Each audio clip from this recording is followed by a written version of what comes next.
the standard practice, which I'm sure you'll be familiar with, is that you go with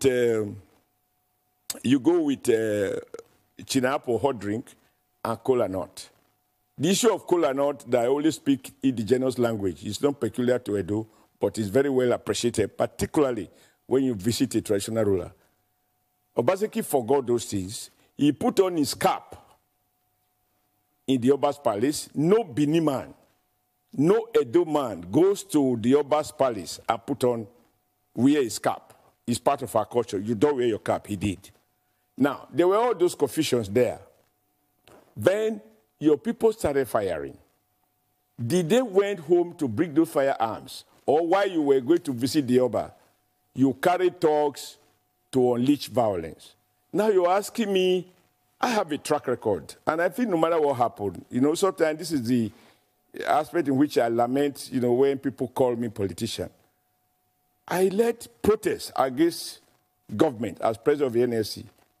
Police sometimes shot and killed some of my supporters and followers. We never retaliated by asking anybody to kill anyone. In my last election in 2012, where I won all the 18 local government and defeated the godfathers even in their ward, not one shot was fired. The election that brought in Obaseki while I was city governor, we did everything to ensure that there was no violence. What has changed that you are now referring to Edo as violence? My campaign for one man, one vote was to dismantle and put out of business those who use bullets and rifles to conduct elections instead of ballot papers and PVCs. So I have a track record which I want to plead with you to play back. All the elections.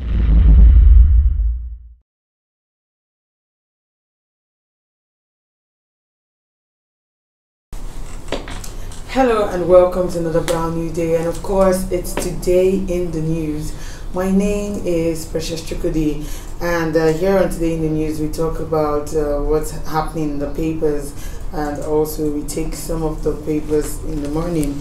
I will be starting off with Vanguard this morning, and the main headlines we have: those we named took our contracts, NDDC insists. And on the riders, we have reveals 250 contracts taken in one day in the name of National Assembly. New revelation on 6.2 billion naira palliatives fraud by NDDC's IMC. NDDC is cash cow for politicians. WIKE says stranded scholars to be paid this week, and Buhari invited to commission 24 billion naira Ogbia Nembe Road in Bayelsa. Fresh proposals by Senate over 330 million naira expenditure by IMC to hire boat. And COVID-19 update, we have Lagos records 59 new infections as confirmed cases rise to 44,433. You can see that on page 27. And stories above, we have Edo, Obaseki threatened violence, not me, Oshomale. You can see that story on page 23. And Apapa traffic crisis to linger till December, says presidential tax team. Also, stories beneath, we have Buhari to completely rejig security system, NSA. You can see that story on page 7. And on page 11, Southwest lawyers fought MBA election, 6 cancellation. Southwest governors, Tinubu, others pay tribute as Fasomi is laid to rest. You can see more on page 10. And on page 8, Nigeria's domestic refining capacity rises by 3.8% to 462,000 PBD reports. And lastly, on the front page of Vanguard, Lai Mohammed unveils reviewed broadcast code. You can see that story on page 11. And away from Vanguard, we move straight to the Punch newspaper. On the Punch newspaper, we have NBA activist lampoons federal government for raising fine to 5 million naira, address senseless killings, economic hardship, SAN's lawyer bodies, others tell government. And we also have stamp duty outrage on Twitter as FIRS slams NIPO's chairman. You can see that story on page 32 of the Punch newspaper. Away from Punch, we move straight to This Day. And on This Day, we have main headlines: Security Council meets, Buhari alters new strategies, overhauling of architecture. Also, UBA leads a $1.5 billion oil sector financing deal, provides $200 million in NNPC pre-export finance facilities. Away from This Day, we move straight to The Nation newspaper. And on The Nation, we have main headlines: Buhari orders security rejig as Khan Sultan raised the alarm. Religious leaders call for end to rise. Governors meet on security economy. Also, Ondo Deputy Governor shuns PDP Congress. And government airing stations to pay 5 million naira hate speech fine. And that's all we can take in the papers this morning. We're moving straight to the newspaper analysis segment, where I'll be joined in by our guest in the studio, Mr. Daya Akinto, publisher of Illipeju Today and Ikeja GRA. Well, we're going on a short break. When we come back, we'll introduce our guest in the studio. We'll be right back.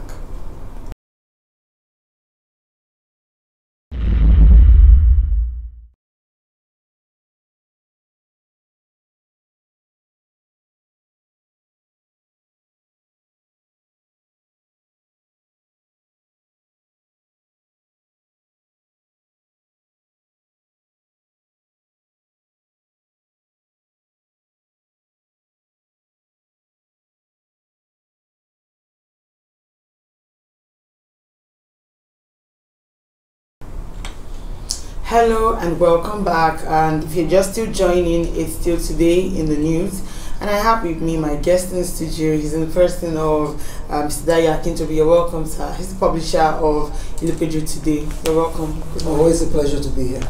Alright, so we're still, having a back and forth with NDDC matters, and the interim management committee of the NDDC, led by Professor Ponde, said that they spent money on distribution of palliatives during the lockdown, and this also came as the chairman of the Palliative Distribution Commission said that there exists a case of embezzlement of 6.2 billion naira by the IMC under the disguise of distributing palliatives during the lockdown.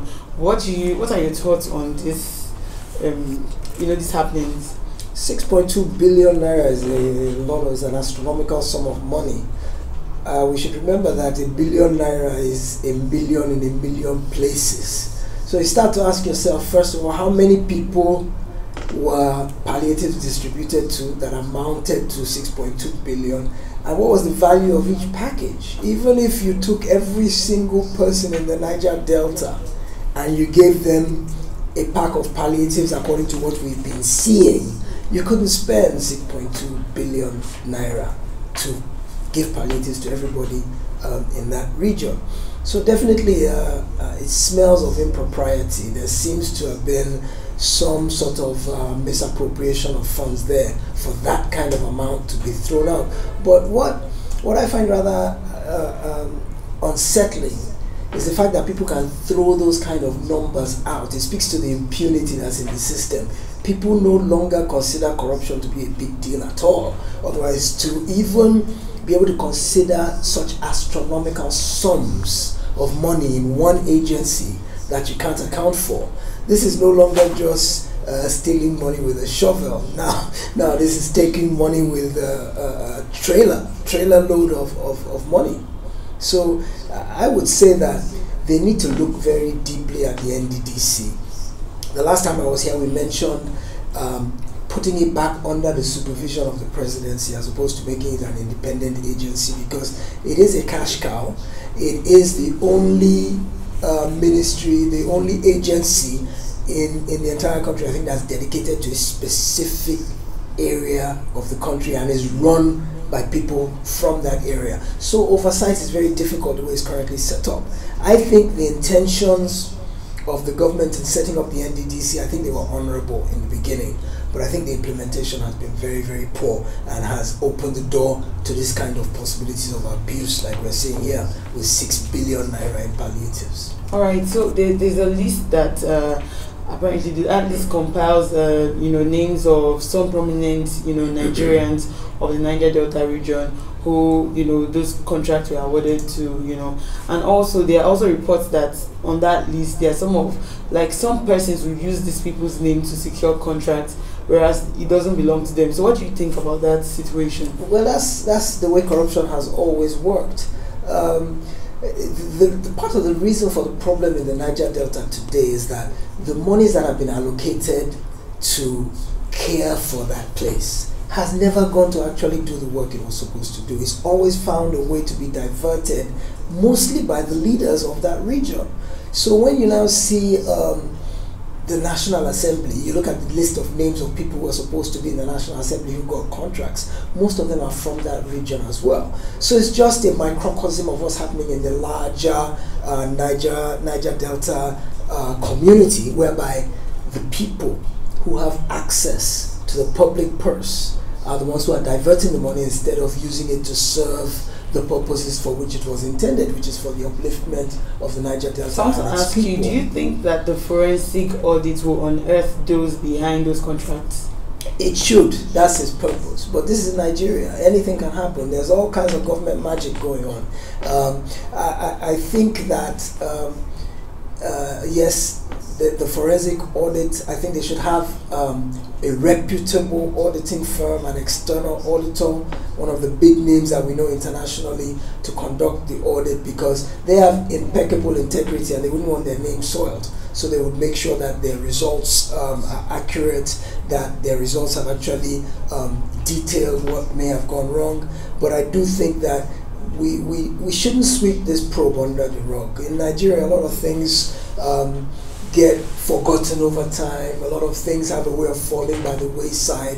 I think there's a real cancer in the NDDC, and I think we should not relent until we shine that spotlight on it, bring out all the ills, all of the corruption, all of the errant behavior that's going on there, and then sit down, perhaps break apart the agency entirely and restructure it from the beginning. Okay, so we've been seeing the whole back and forth with the NDDC probe. Now, do you think it should be followed to a logical conclusion? Absolutely. I mean, look, for example, the Speaker of the House of Representatives, the day the minister first threw out the allegation that there were some of your members that collected some of these contracts, the Speaker was aghast and he said, absolutely not. And we give you 48 hours to come and give us those names, or we're taking legal action. We haven't heard from him again since then, ever since the minister stood his ground and said, I will give you the names. Yeah, okay, he didn't make the 48-hour deadline, but eventually he did throw out the names. So it means there is substance to what the minister is saying. The NDDC itself has now backed it up and said there are even more names. They've provided a stronger list. And what the spokesperson for the NDDC said is, that list was not the minister's list. That list was the NDDC list. It came from the files of the NDDC. So I would say that absolutely we need to follow it to its logical conclusion. Those who took those monies, if they didn't service those contracts, they should be punished and they should be made to give the money back. All right, so let's talk about insecurity in the country. And we've seen how much, the level of insecurity has risen in the last couple of days, and there's need now to reject the security system. I want to ask you that do you think that our insecurity levels in this country is as a result of some political matters? Well, it's hard to say, but one thing I do know is that insecurity is a problem for all of us, irrespective of what the cause is, whether it's political, whether it's religious, whether it's economic. It becomes a festering sore that affects everybody in the country. So the underlying reasons are not as compelling as the solution, and the solution has been very long coming, because we see that instead of getting better, it's been getting worse over time, to the point that a sitting governor could actually have been attacked by insurgents, by bandits, by whatever, when he was on his way to go and visit a project site in Borno State. So it shows how this thing has gotten out of hand. I think that it's a good step that the president says, let's review the security architecture. I was kind of hoping that when the National Security Advisor spoke yesterday, that he was coming to actually tell us what the new security architecture is. We are past the point of where we should be saying we are looking at rejigging. That time for looking at has long passed. This is time for expeditious, instantaneous, decisive action. So I feel like it's late already. Yesterday they should have come out and said, okay, these are the changes we are making. If we're changing leaders of the security forces, we're changing them. If we're changing methodology, if we're approving more money for the fight, whatever it is they're considering, it should be made very speedy and implemented very quickly, because we're in a crisis situation and it's festered for way too long. And now it's starting to cost a lot more lives. It's starting to breed the kind of fear in the minds of people.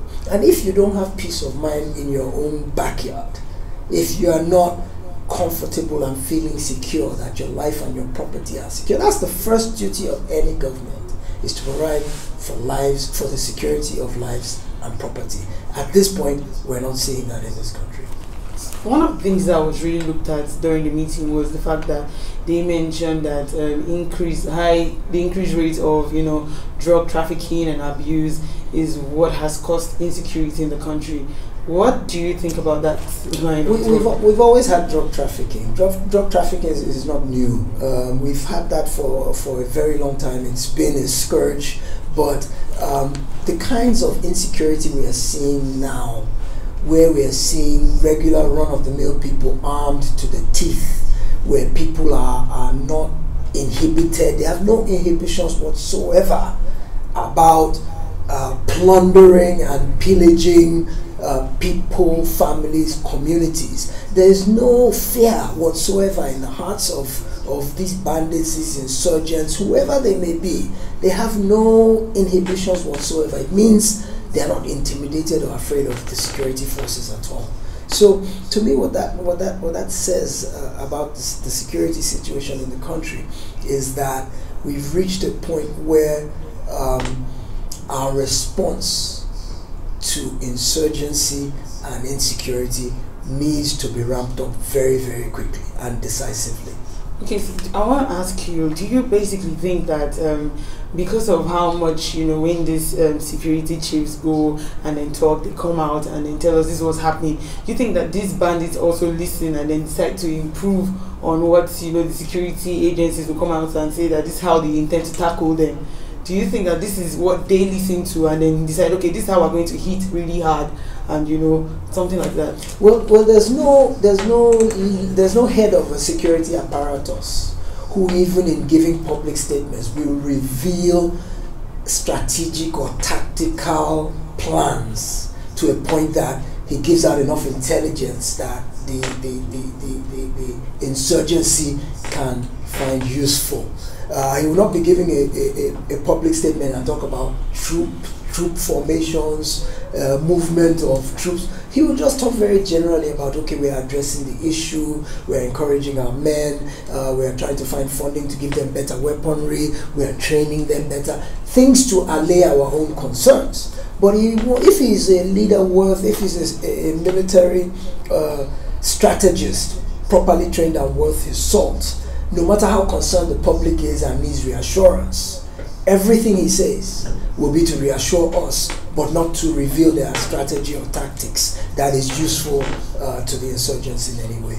All right, and before now, there were reports that people were already calling for the sack of the service chiefs because they said these people have been there for too long, and we need new hands to come and fix the level of insecurity in the country. And you spoke about that we've moved past jigging the security system. What exactly do we really need for our security, system to improve? I've always been one who has always advocated for the fact that there are many things that government does that are not in public view. There are things they know that they can't tell us. There are intelligence reports. There are classified information that the government is not at liberty to disclose to the public because it then becomes a threat to national security. So my point is, by virtue of the fact that the security chiefs are still in office after so long, there's something the presidency knows that makes them reluctant to let these people go and change them with other people. We are not privy to that knowledge, but I believe that public outcry should have some effect to a listening government. If a government is listening to its people and is sensitive to the cries of its people, it will take that into consideration, some of the decisions it makes. But we cannot hold government to task and say, you should have sacked these people long ago. We don't know what the government knows and why it is keeping those people there. But I think the cries have gotten to such a crescendo now that even if for strategic reasons they've kept these people on, I think we will see some adjustments. They've probably outlived their usefulness. We probably need an injection of new ideas, new blood, perhaps younger elements in the military forces who can come in, who have more international exposure, who have been trained and schooled in more modern tactics of warfare. Probably need to come in. But I wouldn't want us to second guess the government by saying, you must kick these people out of this and this and this is what you must do, because in issues of national security they really can't divulge too much, because at the same time as they're divulging to us what you alluded to earlier, the enemies are also listening and they're imbibing that information. So not too much can be discussed publicly about national security, and that's why you seem to think government is dragging its feet on taking certain steps. So I'd rather give them benefit of the doubt, but I think the reality of the situation today in terms of the insecurity and the level it has risen to means something is not working within the existing security infrastructure, and government recognizes that, which is why the National Security Advisor came out yesterday to say we are reviewing a change. I just think they need to make that review very quickly and make those changes as quickly as possible. All right, we're still talking about insecurity in Edo State, but we're going to go on a very short break. When we come back, we'll discuss on what's going on in Edo State.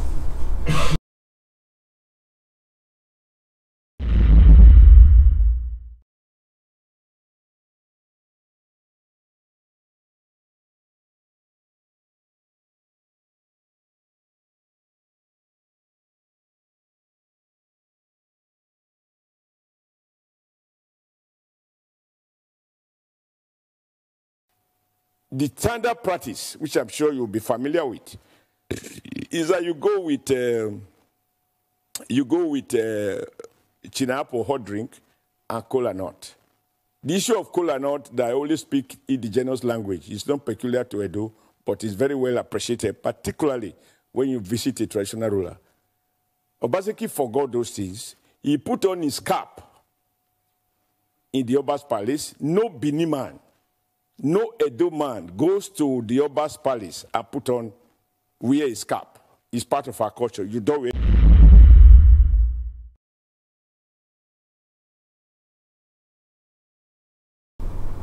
All right, welcome back, and we're just moving straight to what's going on in Edo State, and this is ahead of the polls in September 19th. And we've seen a lot of back and forth with the APC party, the PDP party, and you know, they reported as that yesterday where Oshomole said he was threatening violence, and he has also come out to debunk that report, saying that he did not threaten any violence. I mean, he's been a leader for a long time, so why would he be saying something like that and accusing the governor that he was the one who said whatever it takes, you know, he was going to do anything? What do you think about that situation? What we're seeing in Edo State is the manifestation of two formidable contestants.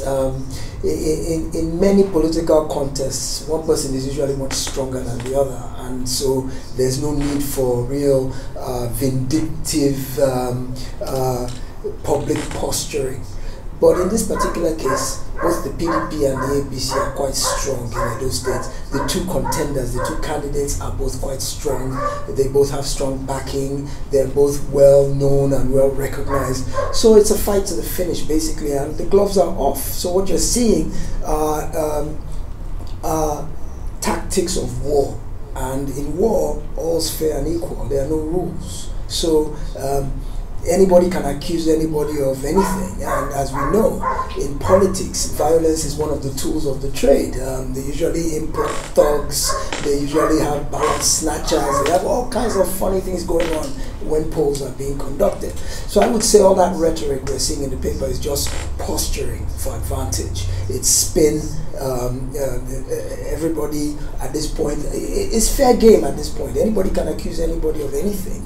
It's simply a function of the electorate being sensible, and that's my concern, is that when enough mud is thrown up, some of it begins to stick. If you start saying something over and over and over again, no matter how untrue it is or inaccurate, people start to believe. So my concern in Edo State is, what is the level of sophistication of the average voter to be able to sit and analyze the situation? I think in Edo State it's pretty clear what the messages are from each of the parties. It's just a matter of the electorate being able to remember history, the immediate past, to be able to process some of the statements that were made in the past and some of the positions that were taken in the past, especially by people like the former governor and the former APC national chairman, who had staked out a specific position in the past and is now hypocritically turning that on its head. I think if the average voter were to process that properly, they would find it an easy choice to make. Nonetheless, let me add that I think Edo State is a precursor of what we should expect in 2023. I think politically the country has never been as divided as we are now today. We're divided on ethnic lines, religious lines, economic lines. We're divided, we're a highly divided country at this point. And I think that is reflecting in what's playing out in the political process in Edo. We are seeing some of it in Ondo as we speak. I think as the Ondo election gets closer, things will get more vitriolic as well. So I think this is a precursor to 2023, and maybe there'll be some lessons we can learn from Edo and Ondo that can help us mitigate the dangers for 2023. Right. Seeing that the Edo State elections is closer than we think, how exactly do you think it would play out? It's tough to tell at this point. I've always hesitated to predict in elections, because I was one of those who got egg on my face with the American election, with all other journalists, when we assumed erroneously that Hillary Clinton would slam dunk Donald Trump, and look at where we are today. So I'm one of those who advocate that journalists should not be predictors of elections or anything else. Ours is to report the news and let the average citizen interpret. We try to make the news make sense to the average citizen, so that they can then make their own decisions about what is happening around them in their daily lives. So Edo State, what I would like to see is a free and fair election. I would like to see it be violence-free.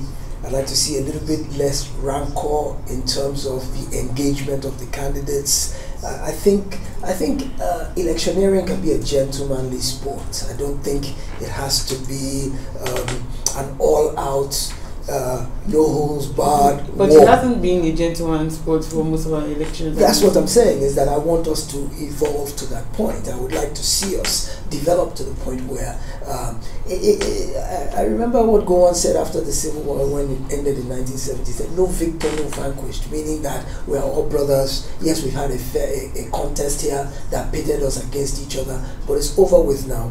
Let us come back and mend fences. I would like elections to get to that point where even the winner will be gracious in victory and the loser will be humble in defeat, and they can come together and hug and say, how can we see to it that this outcome is to the betterment of our people. All right, let's talk about hate speech fine from 500K to 5 million. This is huge, and you know, a lot of people are talking about it right now, saying that the hike is an attempt to stifle the media and also to kill free speech. What do you think about that? Well, that's a tough one, because truth be told, the right of free speech is not absolute. Yes, we have freedom of the press, and yes, freedom of speech is enshrined in the Constitution, but that right is not absolute. There's an aphorism I remember that says, you have every right to swing your fist, but your right to swing your fist ends where my nose begins. Meaning that right to swing your fist is not absolute. You can't swing it willy-nilly or you get in trouble if you hit somebody. So I've always felt like in certain instances there should be some sort of check and balance in terms of what people can say. Now here's the issue with what the NBC Code has just done. They've wrapped this issue of hate speech around national security. If you read the clause that has been amended into the NBC Act that is causing this ruckus now in terms of the 5 million naira fine, what it says is that free speech that threatens national security. Now, that phrase, national security, is a nebulous phrase that governments use to cover just about anything. Why? Because once national security is invoked, that strips any and everybody of any kind of right whatsoever, because national security is paramount. So as long as they say national security, for example, I use the example of troop movement. Suppose a newspaper, we're in a war situation, a newspaper happens to discover the schedule of troop movements. Should it be free to publish that kind of information that will now empower the enemy to go and lie in wait for the troops because they now know the path they're going to take to move? So once they tie it around national security, it complicates issues because national security supersedes individual rights. Your individual rights is secondary to the overall security of the nation. And that's what they've done with this NBC Code now. They said hate speech that borders on threatening national security will not be tolerated. And we will come down heavy on violators, which is why the fine is that high. But of course, the flip side of the argument now becomes, yes, but all of a sudden now you are threatening freedom of speech, freedom of the press. So there's got to be a balance somewhere. Yes, it used to be 500,000, now it's 5 million. I think the message that's being sent by government is the fact that we won't tolerate, because all of a sudden now the internet, social media has given opportunity. Everybody's a journalist now. Everybody can speak without fear, there has to be some sort of, like look at the organized journalism sector. This media house, for example, other broadcasters, newspapers, they have a brand to protect and they understand the laws of libel. There are criminal laws of defamation as well, not just civil.